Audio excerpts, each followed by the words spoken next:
vois ce qui doit arriver avant. Pendant 2019, Dieu monte cette porte. Et cette porte s'ouvre. Tu peux monter à tout moment, comme Jean, Daniel, les prophètes. Si tu es prophétique, quelqu'un dit je suis prophétique. Une fois que tu viens monter là, tu montes à l'autel.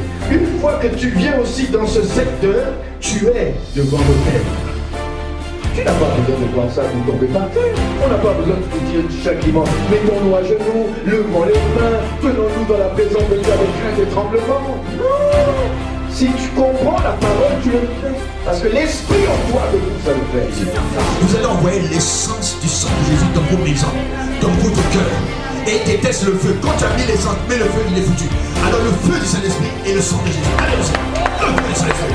On y va, prends autorité.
Je loue mes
Dis-moi, mon frère, ma soeur, qui a le dernier mot dans ta vie?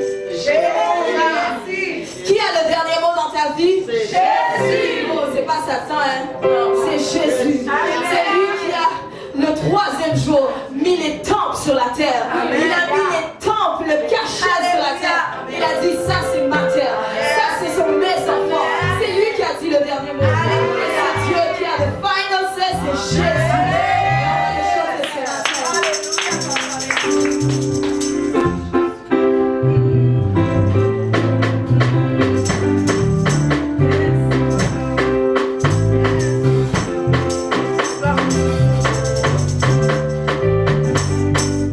Oh,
booster ce matin. Que ton âme soit boostée ce matin. Sois dans l'éveil spirituel ce matin. Que ton âme soit boostée. Que ton âme soit boostée. Que ton âme soit boostée. Au nom de Jésus. Je déclare sur toi. J'aimerais que tu aies comme une déclaration. Ouvre ta bouche. Tu vas déclarer. Parle au son encore ce matin. Il faut rappeler au son qu'elle va vivre. Dans mes études, elles sont pas vivre. Dans ma destinée, elles sont pas vivre. Dans ma famille, elles sont pas vivre. Parle ce matin. Commence à déclarer. Commence à déclarer. Commence à déclarer. Parle sur les eaux. Parle sur les eaux. Parle sur les eaux. Parle sur les eaux. Parle sur les eaux. Parle sur les eaux.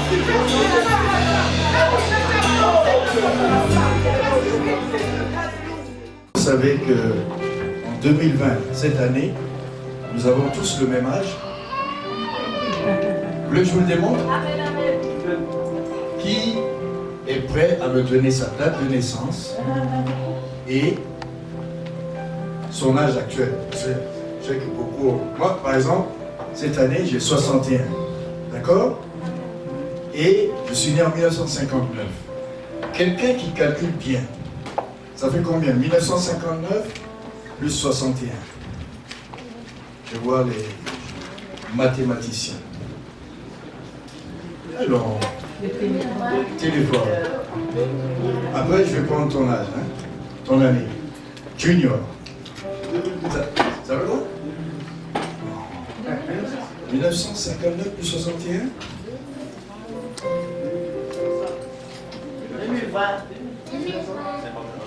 59.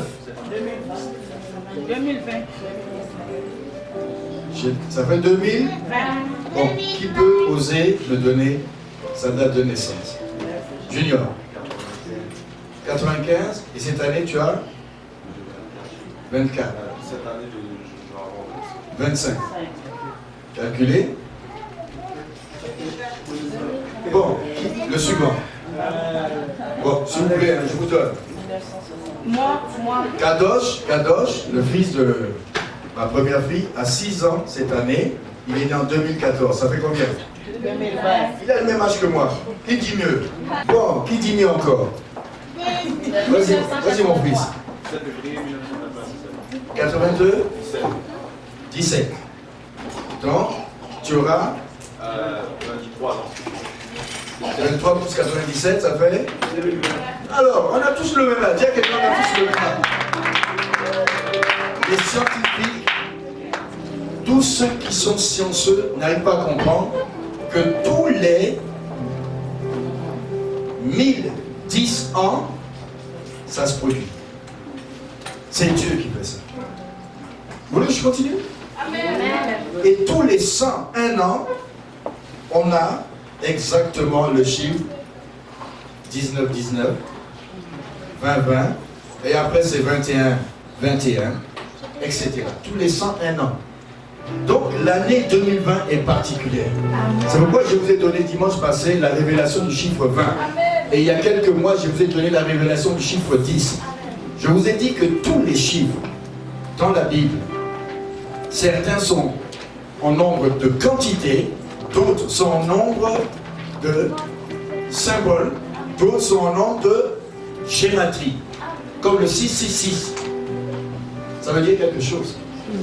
Quand tu prends 666, César, Néron donne 666. Donc nous sommes dans une année spéciale. Je vais maintenant introduire le fruit de mes entrailles, l'évangéliste, Ketsia, tonton, acclamant. Alors toi tu es né en 1900 et tu auras cette année, ça fait combien? Si on calcule rapidement, Elle a le même âge que moi. Acclamons Jésus. Tiens bien, cette année, tout le monde a le même âge. Même le Premier ministre du Canada. Même la reine d'Angleterre. Alléluia. Béni soit l'Éternel. Oui, vous avez entendu parler de la numérologie et j'aimerais commencer mon introduction au travers de cela. Ensuite, amener retour sur le message du dimanche passé concernant Jacob et Ésaü. Donc, 2020 a beaucoup de choses à nous offrir. Et nous voulons entrer avec une nouvelle compréhension de la parole de Dieu. Amen. Donc, l'apôtre disait que chez les Juifs, c'est une quantité, une symbole, on parle de gématrie. Donc, j'aimerais juste retourner sur les numéros et leur signification. Ensuite, après, entrer sur avec Matthieu 25. Donc, on avait dit que le numéro 1, c'est la trimauté, l'exclusivité. Je vais juste donner les passages et puis chacun pourra méditer à la maison ou bien écouter sur Facebook. Donc, on avait Jean 10:30, Éphésiens 4, qui parlait que le Seigneur Jésus disait qu'il est dans le Père et le Père est en lui. Ils ne sont que un. Donc, c'est l'exclusivité. On voyait également aussi le numéro 2, le chiffre 2, pardon, qui représente la division à l'intérieur de l'homme. Donc, il y avait le passage de Marc 10, 46, Matthieu 20, 30, qui montre deux personnes avec deux raisons différentes, mais qui voulaient dire un peu la même chose. Il y a le chiffre 3, qui est la puissance de Dieu, comment on disait ça? C'était la Trinité. Totalité, pardon, la totalité.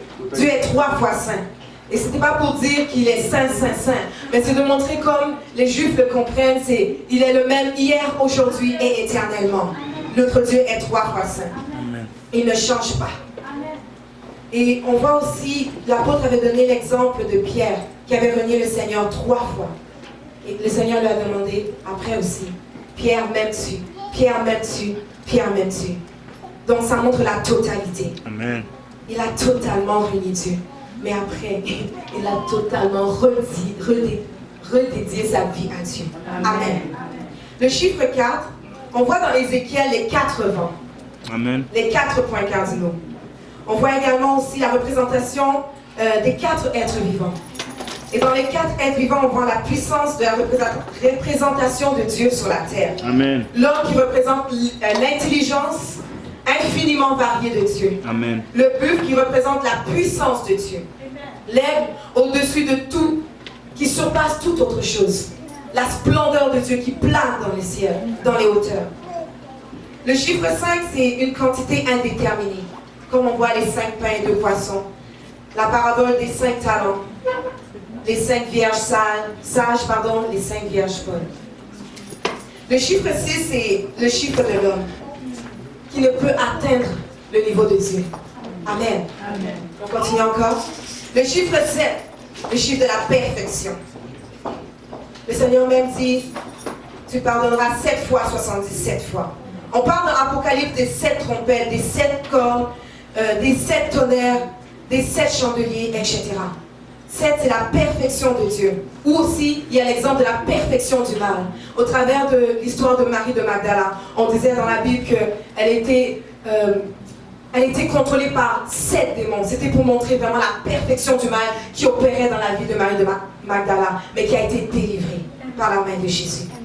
Le 8 aussi, c'est le chiffre du nouveau départ. Comme l'apôtre nous a expliqué, de lundi à dimanche, 7 jours. Et quand on reprend le lundi d'après, c'est comme un nouveau départ, le 8e jour. Le 9, c'est le chiffre encore 3 fois 3. 10, c'est comme les 10 doigts de la main.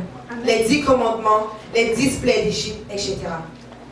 Le 12, j'aime bien, l'élection gouvernementale de Dieu. J'ai bien aimé ça.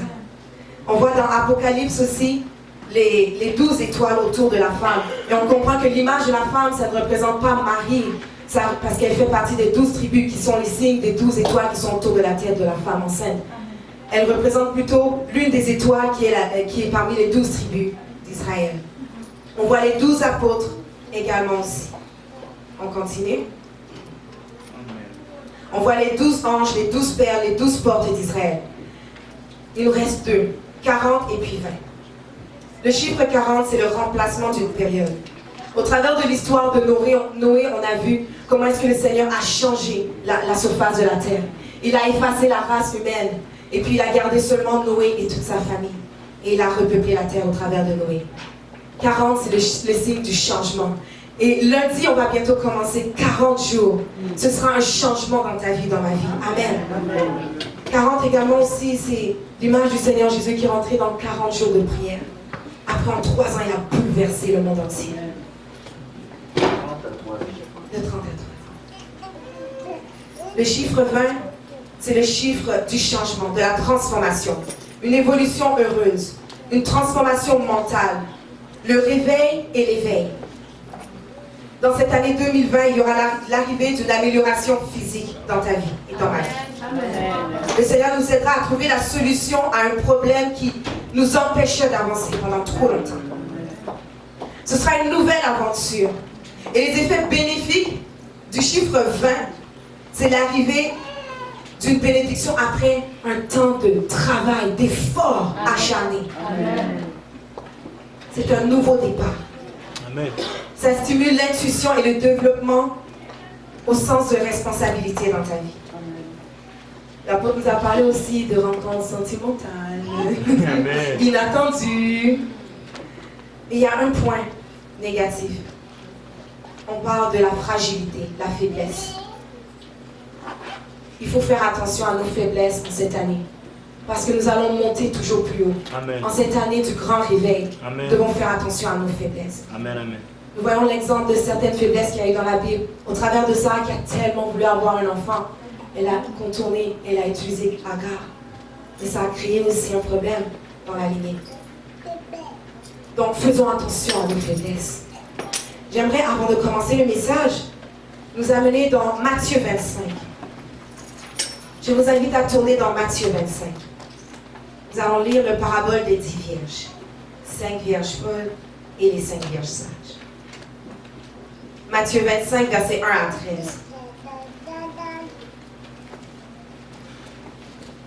Alors, je lis au nom du Seigneur. Alors le royaume des cieux sera semblable à 10 vierges qui, ayant pris leur lampe, allèrent à la rencontre de l'époux. 5 d'entre elles étaient folles et 5 sages. Les folles, en prenant leur lampe, ne prirent point d'huile avec elles. Mais les sages prirent avec leur lampe de l'huile dans des vases. Comme l'époux tardait, toutes s'assoupirent et s'endormirent. Au milieu de la nuit, on cria « Voici l'époux, allez à sa rencontre !» Alors, toutes ces vierges se réveillèrent et préparèrent leurs lampes. Les folles dirent aux sages « Donnez-nous de votre huile, car nos lampes s'éteignent. » Les sages répondirent « Non, il n'y en a pas, il y en aurait pas assez pour nous et pour vous. Allez plutôt chez ceux qui en vendent et achetez-en pour vous. » Pendant qu'elles allaient en acheter, l'époux arriva. Celles qui étaient prêtes entrèrent avec lui dans la salle de noces et la porte fut fermée. Plus tard, les autres vierges vinrent et dirent « Seigneur, Seigneur, ouvre-nous » Mais elle répondit « Je vous le dis, en vérité, je ne vous connais pas. Veillez donc, puisque vous ne savez ni le jour, ni l'heure. » Amen. Amen. L'image des 10 vierges représente les chrétiens, représente l'Église. Les 5 vierges folles représentent les chrétiens qui sont insensés, qui restent là, qui oisifs, qui ne cherchent pas à s'attacher davantage au Seigneur, qui ne laissent pas l'Esprit de Dieu les conduire. Amen. Les sages sont celles qui chérissent la parole de Dieu, qui prêtent oreille à la parole de l'Éternel, qui écoutent et qui la mettent en pratique, qui sont alertes, qui veillent et qui prient. Amen. L'huile, c'est la représentation du Saint-Esprit. Mets de l'huile dans ma lampe et fais-la briller. Nous avons besoin de l'Esprit de Dieu afin de briller partout où nous allons. La lampe, c'est la représentation de la parole de Dieu. L'Esprit de Dieu qui agit au travers de sa parole en nous.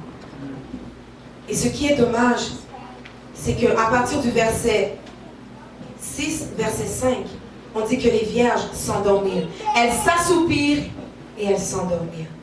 J'aimerais juste donner la définition de ce qu'est l'assoupissement. Amen.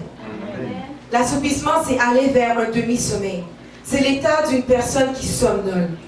De manière littéraire, si on met ça au niveau global, c'est le fait d'avoir perdu son acuité ou son dynamisme. S'il est question d'un projet ou d'une entreprise, tu es affaibli. Tu as diminué au niveau de ton élan, de ta joie, de ton épanouissement. C'est aussi une preuve d'une grande négligence, l'assoupissement. La définition de dormir, c'est être immobile, ne manifester aucune activité, rester improductif, être distrait, être ailleurs. Parfois tu es là, tu écoutes la parole, puis à un moment donné tu rêvasses. Tu commences à t'évader. C'est comme une façon de dormir. Parce que la parole de Dieu est là pour opérer dans les cœurs. Amen. Mais il y en a qui dorment. C'est ne manifester aucune activité autour de toi. Et les 10 vierges s'assoupirent. Pourquoi? C'est écrit à partir du verset 6, au milieu de la nuit. Verset 5. Comme l'époux tardait, toutes s'assoupirent, même celles qui étaient sages.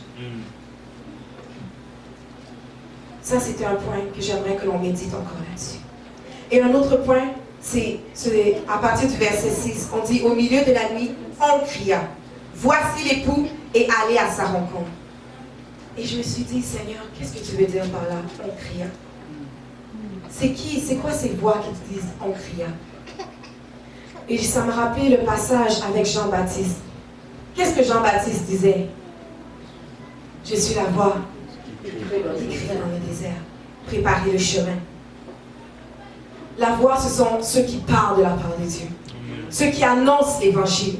Ceux qui parlent sur ta situation, qui parlent sur ton état. Ceux qui se tiennent ici derrière la chair, qui témoignent Christ. Amen. Qui opèrent, qui laissent l'Esprit de Dieu et la parole de Dieu opérer dans ta vie. Amen. Ce sont ces voix qui crient, prépare-toi, lave ta robe, dispose ton cœur, reste éveillé, prie, tiens ferme, abandonne ce péché, ne te décourage pas. Ce sont ces voix. Amen. Nous allons entrer maintenant dans le passage d'aujourd'hui. Dans Acte 12, parce que l'apôtre nous a demandé d'aller au travers de Acte. Et moi, c'est Acte 12 que j'aimerais partager avec toi ce matin. Amen. Amen. Donc, Acte 12, j'aimerais demander si quelqu'un pourrait lire Acte 12 à partir du verset 1 jusqu'au verset 13. Acte 12, verset 1 à 13.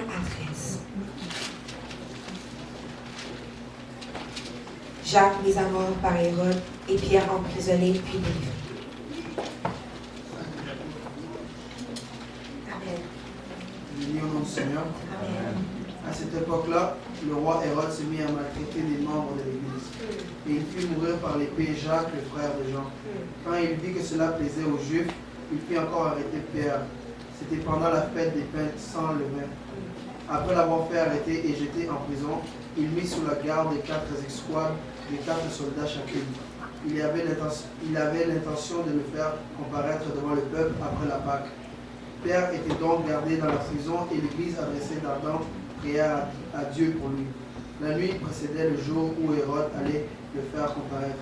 Pierre, attaché avec 2 chaînes, dormait entre 2 soldats. Des sentinelles postées devant la porte gardaient la prison. Soudain, un ange du Seigneur survint et une lumière resplendit dans la cellule. L'ange réveilla Pierre en le frappant au côté et lui dit « Lève-toi vite !» Les chaînes tombèrent de ses mains. Amen. Puis l'ange lui dit « Mets ta ceinture et tes sandales. » C'est ce qu'il fit. L'ange lui dit encore « Mets ton manteau et suis-moi. » Pierre sortit et le suivit, sans savoir que ce que l'ange faisait était réel. Il croyait avoir une vision. Ils passèrent la première garde, puis la seconde, et ils arrivèrent à la porte de fer qui mène à la ville. La porte s'ouvrit d'elle-même devant eux, ils sortirent et s'avancèrent dans une rue. Aussitôt l'ange quitta Pierre. Revenu à lui-même, Pierre dit « Maintenant, je sais vraiment que le Seigneur a envoyé son ange et qu'il m'a délivré du pouvoir d'Hérode et de tout ce que le peuple juif attendait. » Après avoir réfléchi, il se dirigeait vers la maison de Marie, la mère de Jean, surnommée Marc. Où beaucoup de personnes étaient réunies et priaient. Amen. Il frappa, verset 13. C'est bon. On va arrêter là. Merci. Alléluia. Amen. Donc avant de commencer, j'aimerais juste revenir un peu en arrière. Donc il y a eu à partir du chapitre 7, Étienne qui a été lapidé, il est mort. Et on voit aussi que Jacques également aussi a été éliminé par Hérode. Ils ont accompli leur mission, gloire à Dieu. Mais ce qui s'est passé, c'est qu'il y a eu une persécution. À partir du verset 19, on voit que les serviteurs de Dieu ont été propagés un peu partout, mais ils ont continué de prêcher l'évangile. Ça ne les a pas arrêtés. La persécution ne les a pas empêchés de continuer l'œuvre de Dieu. Donc ils ont été jusqu'à Chypre, en Cyrène et à Antioche. Et ce qui s'est passé à Antioche, c'est qu'il y a eu un réveil. Il y a des âmes qui ont été touchées par le Seigneur. Et l'église de Jérusalem ont vu ça et ils ont décidé d'envoyer Barnabas là-bas pour aller affermir les vies, pour enseigner la parole de Dieu. Et Barnabas a été à Antioche et il a constaté que l'Esprit de Dieu commençait son œuvre. Donc il a été jusqu'à Tarse, il a été prendre Saul et ils sont revenus à Antioche pendant toute une année et ils ont prêché la parole, ils ont fortifié les âmes. Et c'est là aussi qu'on a entendu parler des premiers, le nom des chrétiens. Donc ils sont restés là 1 an. Puis ensuite, il y a eu des prophètes qui sont venus de Jérusalem jusqu'à Antioche. Et parmi eux, il y a eu Agabus, le prophète Agabus, celui qui a prophétisé également aussi sur Saul, qu'il sera amené à Rome. Donc, il a prophétisé qu'il y aura une grande famine. Et au travers de cela, le peuple, ils se sont aidés encore, ils se sont soutenus pour traverser ces moments de famine. Donc, c'est ce qui venait pour atteindre Acte 12. Donc, dans Acte 12, il y a 3 points que j'ai énumérés. Les 3 points. Le premier point, c'est le sommeil et l'abdication. Le deuxième point, ce sont les vêtements prophétiques ou les armes prophétiques. Et le troisième point, c'est l'éveil. Au niveau du premier point, l'image de Pierre, c'est que dans la prison, il dormait. Il était entre 2 gardes. Mais l'Église continuait de prier. Et souvent, ce qu'il arrive, c'est que si on prend seulement l'image du sommeil, l'image du sommeil te limite. Le sommeil peut t'empêcher de pouvoir œuvrer. Mais Pierre, dans cet état, il n'était pas totalement dans le sommeil. Il avait abdiqué. Il était environné de tous côtés. Il ne pouvait rien faire. Mais ce qu'on remarquait à plusieurs reprises, c'est que l'Église priait. L'assoupissement, comme on a dit, ce n'est pas une bonne chose. Ça peut nous empêcher de pouvoir être efficace dans l'œuvre de Dieu. Mais Pierre, il a continué l'œuvre du Seigneur plus tard. On voit la main de l'Éternel qui continuait l'œuvre du Seigneur. Alléluia. Amen. Donc tu ne dois pas t'assoupir ou t'endormir, même quand tu te trouves dans une prison spirituelle. Quand tu décides de relâcher, peu à peu, tu finis par t'endormir. Et les choses autour de toi sont limitées. Ils font silence. Pierre était limité physiquement. Et on voit l'image du chiffre 2. Il était limité au niveau des mains, des chaînes, à 2 reprises. Il y avait 2 gardes autour de lui. Le chiffre 2, c'est l'image de la dualité. L'association des gens autour de toi qui te limitent, qui t'empêchent de pouvoir œuvrer. Tu te sens impuissant, tu te sens limité. Tu n'as pas la force de faire l'œuvre du Seigneur. Amen. Même si c'est même dans tes affaires, dans les projets que tu as. Les choses viennent autour de toi. L'ennemi cherche à éliminer tes projets. Il cherche à te rendre stagnant, inopérant. Mais heureusement, comme la parole de Dieu le dit, le peuple de Dieu priait. L'Église ne cessait de faire monter des prières pour Pierre. Amen. Et il y avait 2 points forts. 2 points, pardon. Le point fort, c'était que l'Église priait. Le point faible, c'était que Pierre était endormi et qu'il avait ôté ses vêtements. Allons dans Matthieu 26, versets 39 à 41. Matthieu 26, versets 39 à 41.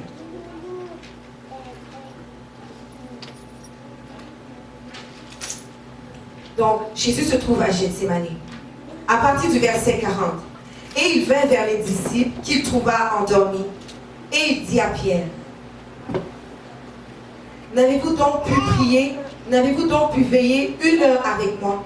Veillez et priez afin que vous ne tombiez pas dans la tentation. L'esprit est bien disposé, mais la chair est faible. Dans l'année du grand réveil, l'Esprit de Dieu va nous garder actifs constamment, même au milieu des impasses, même au milieu des tourments, même au milieu des difficultés. L'Esprit de Dieu veut nous garder constamment dans la prière. On peut prendre l'exemple de plus tard au travers de Acte 16, Paul et Silas. Qu'est-ce qu'ils faisaient quand ils étaient enchaînés en prison? Ils louaient et adoraient le Seigneur. Amen. Et c'est ce que nous devons faire constamment. Être constamment dans la prière. Toujours en train de prier. Toujours en train de chercher la face de Dieu. Amen. Dans le travail, dans les études, à tout moment. Et c'est ce que l'apôtre nous enseignait. Même quand il est en train de parler avec nous, même quand il est en train de réfléchir, d'écrire, Saint-Esprit de Dieu, garde-moi. Seigneur, fortifie ma foi. Seigneur, ne me laisse pas faillir. Seigneur, ne m'abandonne pas. Seigneur, continue d'agir. Seigneur, Père, agis pour mon frère, agis pour ma soeur. En tout temps, il faut nous maintenir dans la prière. Car l'ennemi, il rôde autour de nous. Il cherche des petits moments de faiblesse pour oppresser, attaquer nos vies. Nous affaiblir, nous assoupir, nous endormir et nous limiter. Est-ce que c'est ce que tu veux? Est-ce que c'est ce que tu veux, peuple de Dieu? Non, je sais. Alléluia. Nous allons entrer dans le deuxième. Le deuxième point, c'est les vêtements prophétiques. Dans Acte 12, ce qu'on remarque, c'est que l'apôtre Pierre, il avait mis de côté ses vêtements. Et il y a trois vêtements importants qu'on retrouve dans ce passage. Les sandales, la ceinture et le manteau. Et dans Éphésiens 6, on parle de l'armure du croyant. Les sandales représentent le zèle, la force, le feu, le dynamisme. Quand tu fais les choses avec la force du Saint-Esprit. La ceinture représente la vérité, la parole de Dieu. Restez toujours dans sa parole. Même si l'ennemi accule tes pensées, te décourage, cherche à amener des paroles de découragement, tu restes dans la parole. Tu refuses toute parole négative autour de toi. Et le manteau représente l'onction, le ministère, ton appel. Mais malheureusement, juste pour cette image, Pierre les avait mises de côté.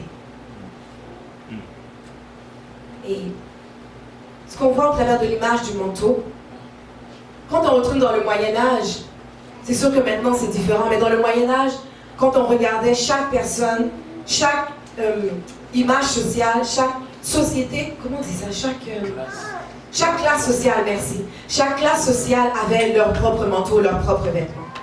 Quand on voyait les rois, les seigneurs, chacun avait leur type de manteau. Et le manteau représente ton identité. On voit même au travers d'Élisée, quand Élie est venu le voir, qu'est-ce qu'il a fait? Il a déposé son manteau sur lui. C'était un transfert d'onction. Amen.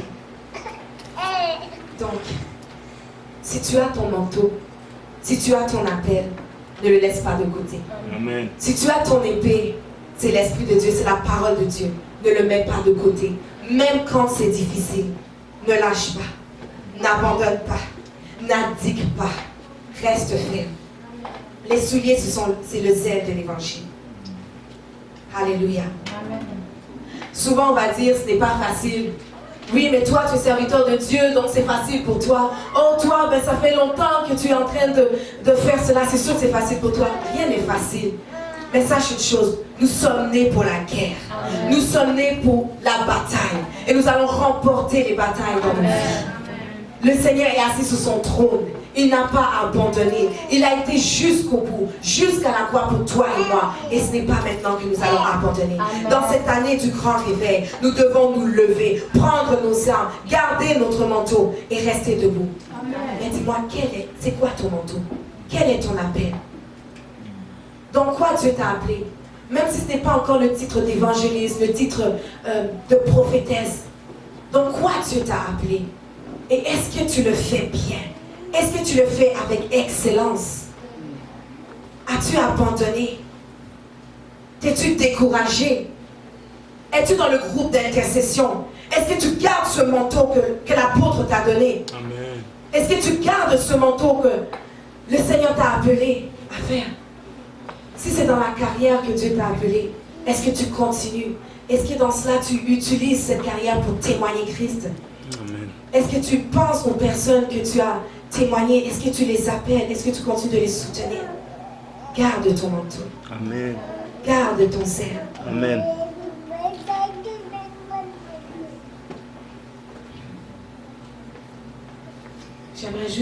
avant qu'on continue, qu'on chante ce chant qui dit comment ne pas te louer, Seigneur. Amen. Parce que le Seigneur est tellement merveilleux pour nous. Et je sais qu'en cette année, le Seigneur va faire tellement de grandes choses dans nos vies. Et il nous faut être réveillés. Seigneur, comment ne pas t'élever? Comment ne pas élever ton nom qui est puissant?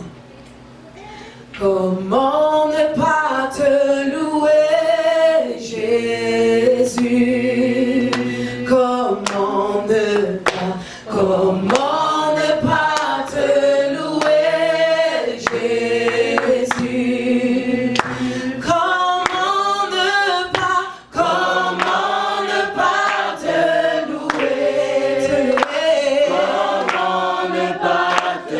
louer? Comment ne pas te louer? Jésus, comment ne pas te louer? Comment ne pas te louer? Jésus, ton nom est le nom de victoire. Ton nom est le nom de victoire, Jésus. Ton nom, Jésus. Ton nom est le nom de victoire, Jésus. Ton nom, Jésus. Ton nom est le nom de victoire. Ton nom est le nom de victoire. Alléluia. Ton nom est le nom de victoire, Jésus. Ton nom est le nom de victoire. Ton nom est le nom de victoire. Ton nom est le nom de victoire, Jésus. Alléluia. On va déclarer un peu. Déclare avec moi. Je déclare qu'en cette année, Je déclare qu'en cette année, je vais expérimenter des situations miraculeuses des situations miraculeuses dans ma vie. dans ma vie. Je déclare en cette année Je déclare en cette année que le réveil que le réveil me poussera me poussera à prier, à prier, à veiller à veiller avec instance. avec instance. Je déclare en cette année Je déclare en cette année que je n'abandonnerai pas que je n'abandonnerai pas mon manteau, mon manteau, mon ministère mon ministère et mon appel. et mon appel. Je déclare en cette année Je déclare en cette année que le feu du Saint-Esprit que le feu du Saint-Esprit me pousse me pousse à œuvrer pour son nom. pour son nom, Au nom de Jésus. au nom de Jésus. Alléluia. Amen, amen. Le réveil commence avant tout avec nous. Il nous faut réaliser avant tout. Il nous faut comprendre ce que l'Esprit de Dieu veut faire dans nos vies. Et il faut avoir le désir de changer. Il faut vouloir faire ce pas qui va pousser le Seigneur aussi à agir avec toi. Alléluia.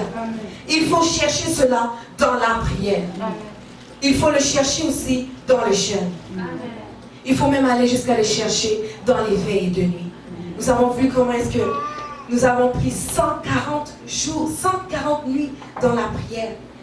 Et nous n'avons pas arrêté jusqu'à maintenant, nous continuons encore. Parce que nous voulons pousser jusqu'à voir la main de Dieu. Amen. Nous ne voulons pas abandonner, nous ne voulons pas arrêter. Nous voulons aller jusqu'à voir ce que le Seigneur va faire même en cette année. Amen. Le troisième point, c'est l'éveil. Vous avez entendu que le chiffre 20, pour l'année 2020, il y a l'éveil et il y a le réveil. Donc, Pierre, quand il est sorti, il y avait l'ange qui marchait devant lui. Mais Pierre, lui, il pensait qu'il était en train de rêver. Il pensait qu'il dormait encore. Mais l'ange était en train de guider ses pas vers la liberté.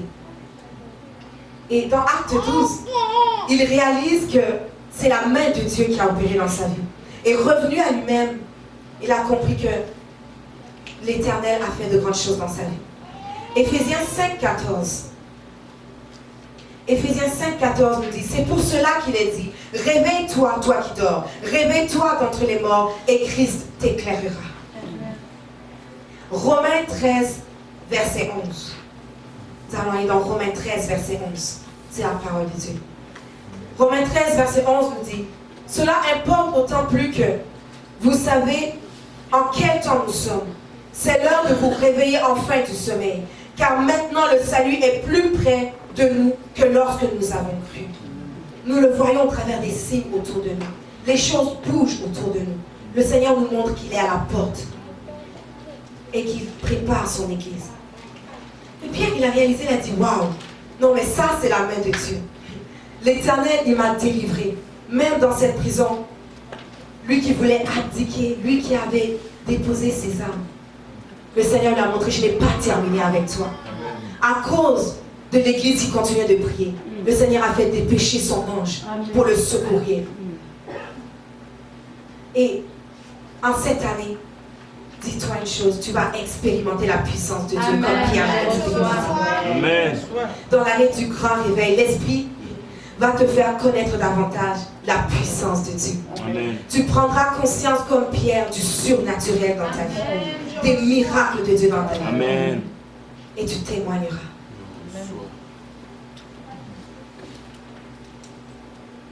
Grâce à la voix dans pour la parabole des 10 vierges, nous avons vu que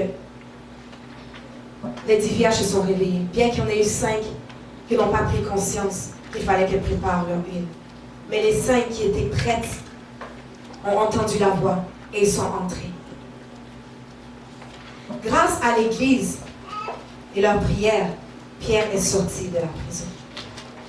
Grâce aux louanges de Paul et Silas en prison, la prison s'est ébranlée et ils sont sortis. L'ennemi va chercher à t'éliminer.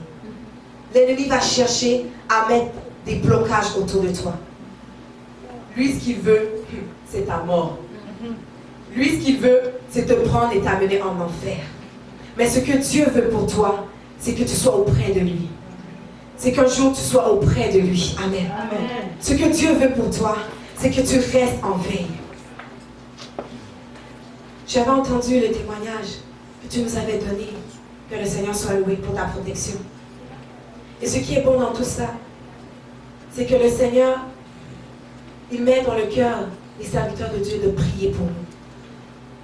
Parfois nous sommes là, nous nous levons, nous faisons des petites prières et puis nous continuons dans nos journées. Mais nous ne savons pas qu'il y a des gens qui prient pour nous. Qu'il y a des gens qui mettent leurs genoux à terre. Parfois je suis là, je me lève, je vois les serviteurs de Dieu non-stop en train de prier. Le groupe d'intercession qui s'est formé, qui sont en train de prier. L'Esprit de Dieu, il nous pousse à rester en veille. On peut se tenir debout, mais il y en a d'autres qui prient pour nous aussi. J'aimerais t'inviter à prier avec moi. Mon message n'a pas été long, mais ces 3 points m'ont marqué au travers de l'histoire de Acte 12. N'abdicte pas, ne reste pas dans le sommeil ni dans l'assoupissement. Reste réveillé, l'éveil, de prendre conscience par l'Esprit de Dieu, d'être éclairé, que le Seigneur nous guide. J'avais eu un témoignage, mais je pense que je vais laisser l'apôtre le témoigner. Je peux le dire? D'accord. Cette histoire se trouve en Inde, c'est bien ça? Ça commence en 1904. En 1904. Dans le pays de Galles. Dans le pays de Galles, il y a eu un réveil. Et ça a propulsé les gens à l'extérieur. Ils ont été jusqu'en Inde. Et quand ils sont arrivés en Inde, il y avait une tribu. C'était vraiment une tribu, c'était des cannibales, c'était des sauvages. Impossible d'aller là. Mais eux, ils ont eu l'audace, par l'Esprit de Dieu, d'aller jusque-là pour évangéliser. Et ils ont converti un chef avec sa famille. Et puis plus tard, je pense qu'ils sont retournés.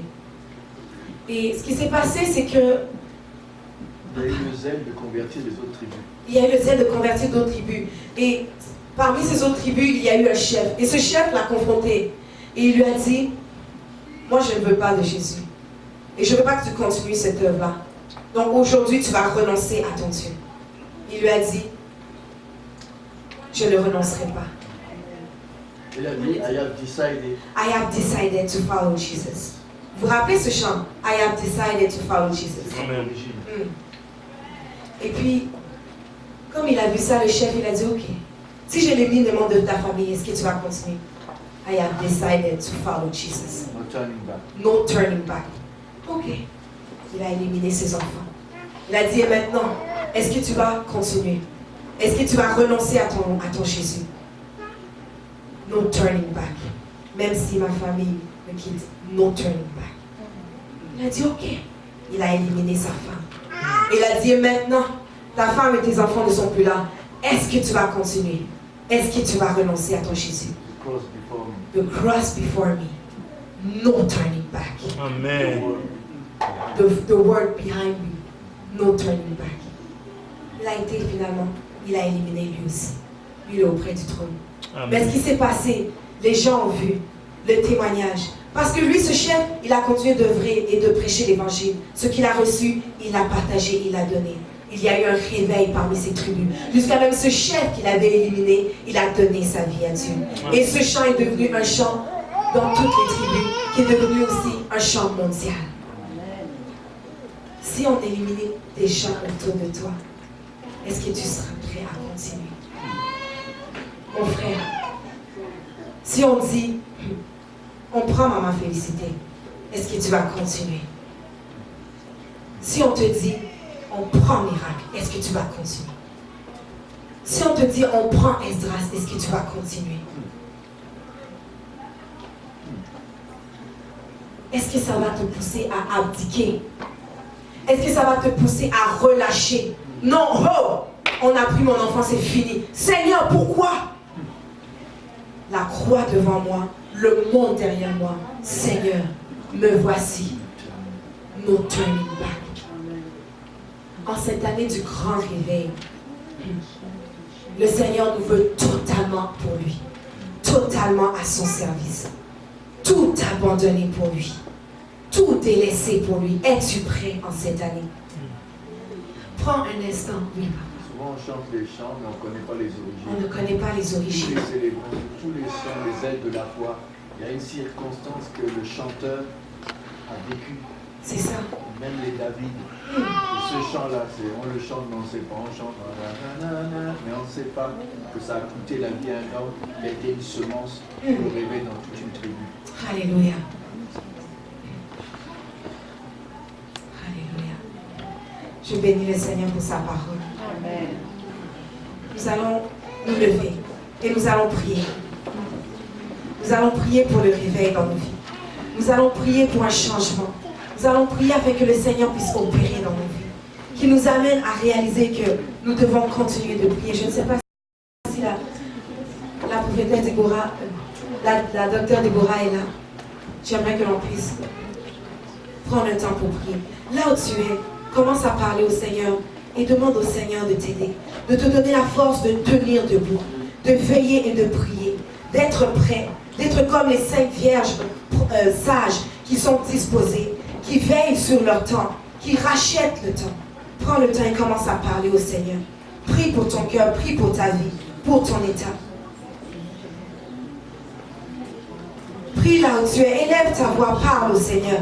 Seigneur mon Dieu, je prie pour ma vie, je prie pour mon âme, je prie Seigneur éternel, afin que tu me donnes la force de continuer d'avancer. En cette année, Seigneur éternel, il y aura des changements, il y aura Seigneur un grand réveil, partout Seigneur éternel, Papa dans cette vie, partout Seigneur éternel au Canada, et je veux être prêt, que mon frère, ma soeur soit prêt, que Seigneur éternel nous restions debout, focalisés Seigneur sur notre objectif. Nous voulons avancer, ne voulons pas abdiquer, ne voulons pas nous décourager Seigneur. Nous voulons garder notre poste, notre ministère, la paix, Seigneur éternel, à laquelle tu nous as appelés. Nous voulons, Seigneur éternel, avancer, ne pas renoncer, ne pas nous décourager, être toujours alerte, rester, Seigneur éternel, disponible, rester disposé, Seigneur. Seigneur, mon Dieu, je te recommande chacun de nous. Seigneur, que les découragements ne viennent pas envahir notre cœur. Même si, Seigneur, les situations peuvent venir, nous voulons continuer de regarder à toi. Nous voulons continuer d'avancer, Seigneur éternel. No turning back. Même si, Seigneur éternel, tu prenais les gens autour de nous, nous voulons continuer d'avancer. Seigneur éternel, donne-nous la force encore en cette nouvelle année de tenir debout, de garder nos souliers, de garder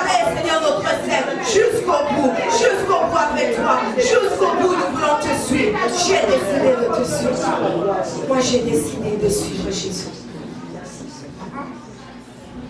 Moi, j'ai décidé de suivre Jésus.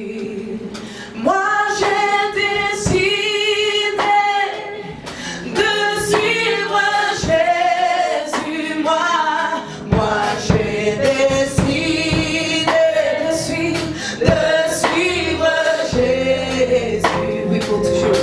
Oui, pour toujours. Oui, pour toujours. Moi, j'ai décidé. Moi, j'ai décidé. Est-ce que tu as renoncé à tout pour poursuivre le Seigneur? Est-ce qu'il y a encore des choses dans ta vie qui te limitent? Es-tu encore assoupli ou endormi dans tes affaires? Le Seigneur veut nous réveiller pour avancer. Que rien ne nous lasse, que rien ne nous décourage. Jusqu'au bout pour toi, Seigneur, oui pour toujours. Oui pour toujours. Oui pour toujours. Oui pour toujours. Au monde, je dis non. Au monde, je dis non. Joyeux, je prends ma croix. Au monde, je dis non. J'accepte la croix. Au monde, je dis non. Joyeux, je prends ma part. Oui pour toujours, oui pour toujours, oui pour toujours.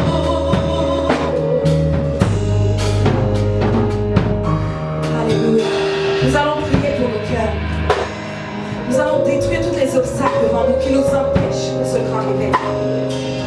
Nous allons détruire toutes les limitations devant nos vies qui nous empêchent de pouvoir œuvrer pour son nom.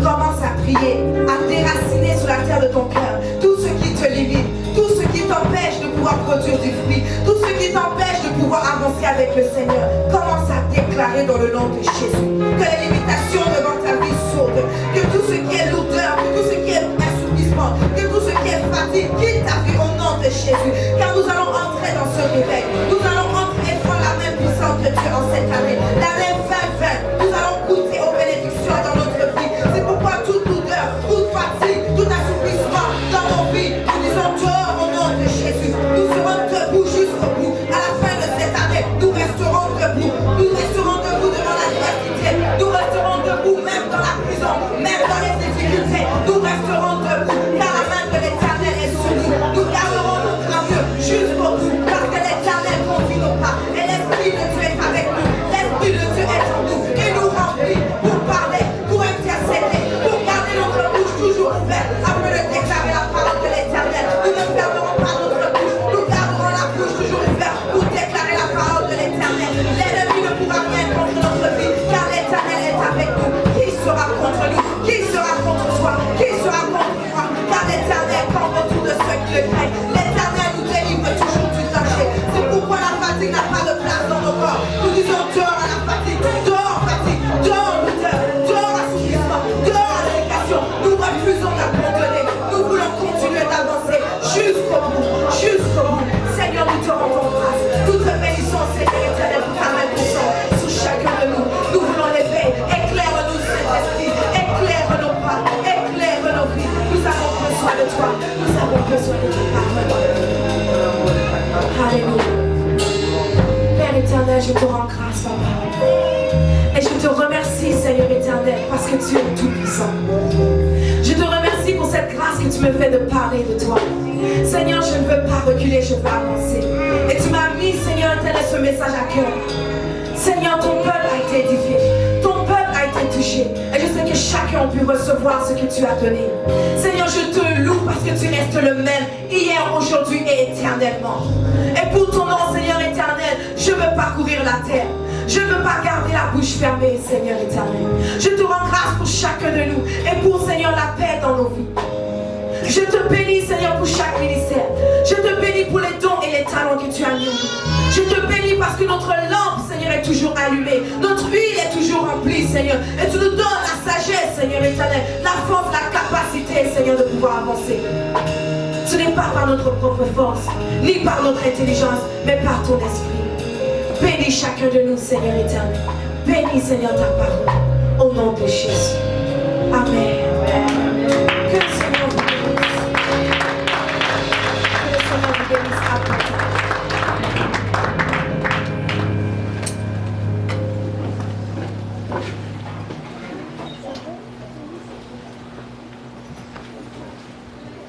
Alléluia, on remercie le Seigneur.